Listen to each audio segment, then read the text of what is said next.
Welcome to a new edition of the Neon Jazz interview series with jazz big band leader Mica Bethea. He was born and raised in Jacksonville, Florida, and these days he is on the heels of his 2017 CD, Masters. Following a car accident some years back, he hasn't been able to play instruments, but that hasn't diminished his brilliance in composing and arranging for the big bands. He got a graduate and undergraduate degrees in music from the University of North Florida, and in 2012 he received the Undergraduate Arranger Award by Downbeat Magazine. He has plenty of wisdom and stories, so get to know him and dig this interview, my friends. Mica, thank you for taking a minute out today. I appreciate it. Oh, no problem. I know things have been busy with the new album. Thank you for sending it over. It's a great listen. I love the world of jazz has embraced the big band movement in such a real positive, good way. I love the sounds that are coming out, and I love what you're making. First and foremost, thank you for sending over the music. I really appreciate it. I'm glad you enjoy it. So let me get started here and ask you this.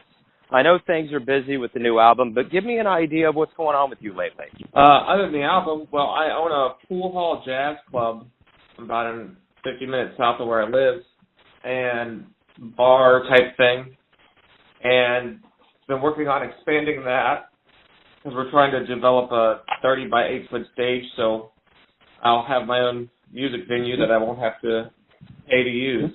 Right on. Well, let me go ahead and jump right in kind of the topic of the hour here and ask you about Masters. Talk to me about this album, how you feel about it.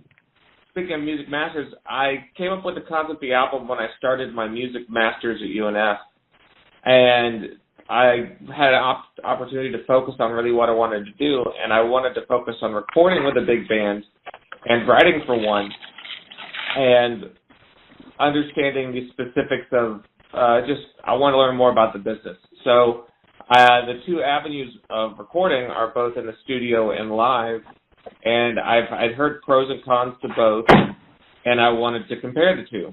So I decided to do an album basically where I learned everything about both types, and I could see what I liked about both. You were born and raised in Jacksonville, Florida, correct?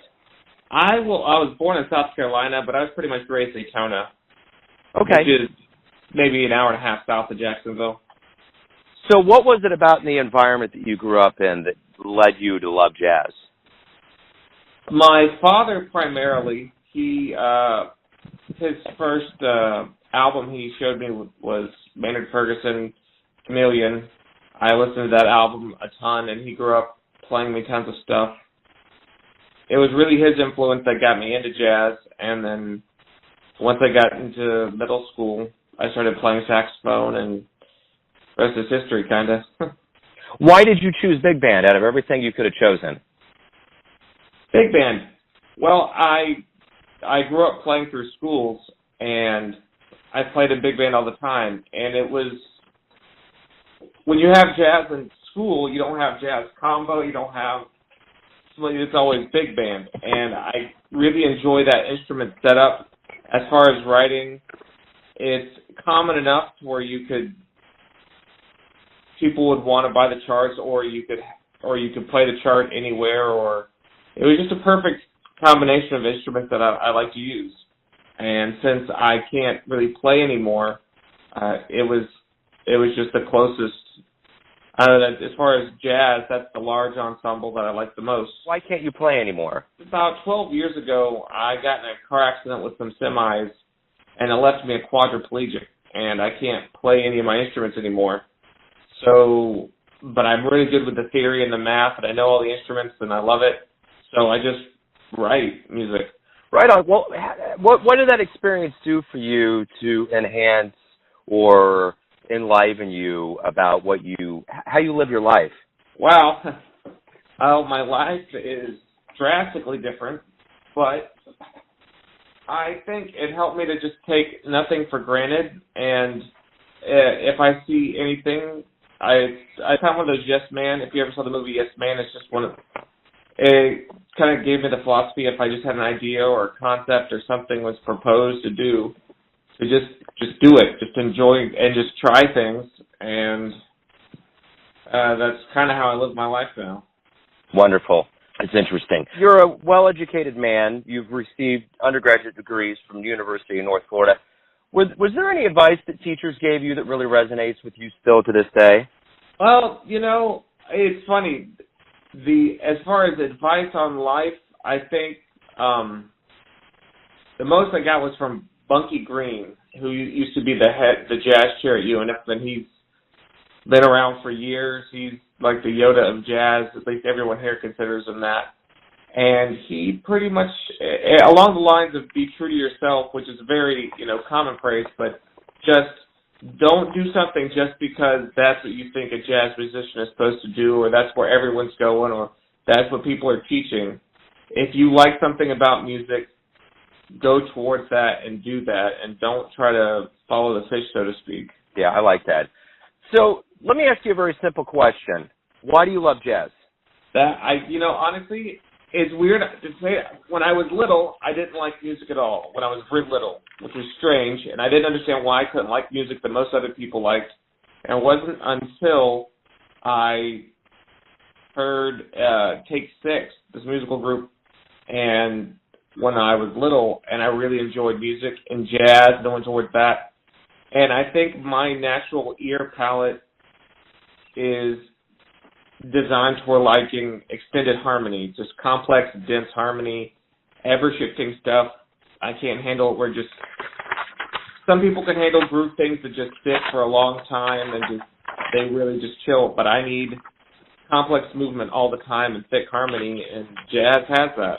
I have a complex palette, I guess.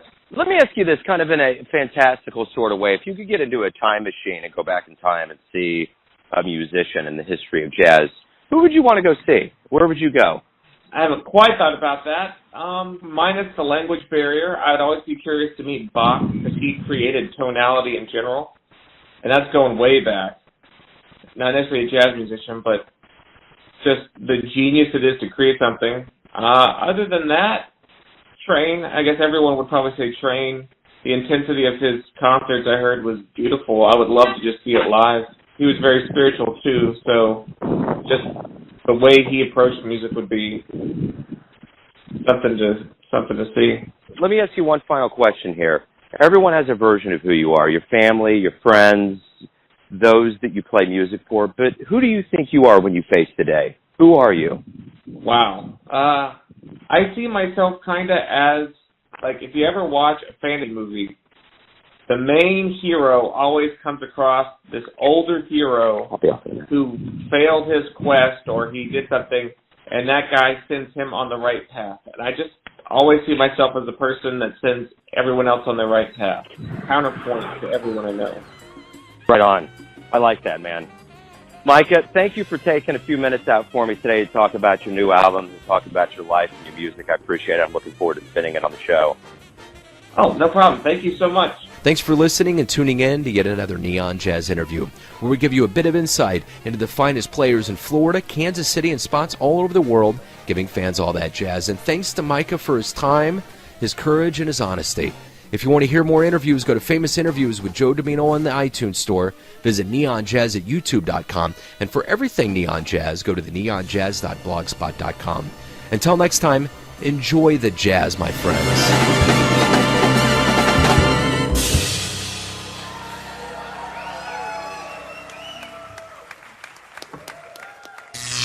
Neon Jazz.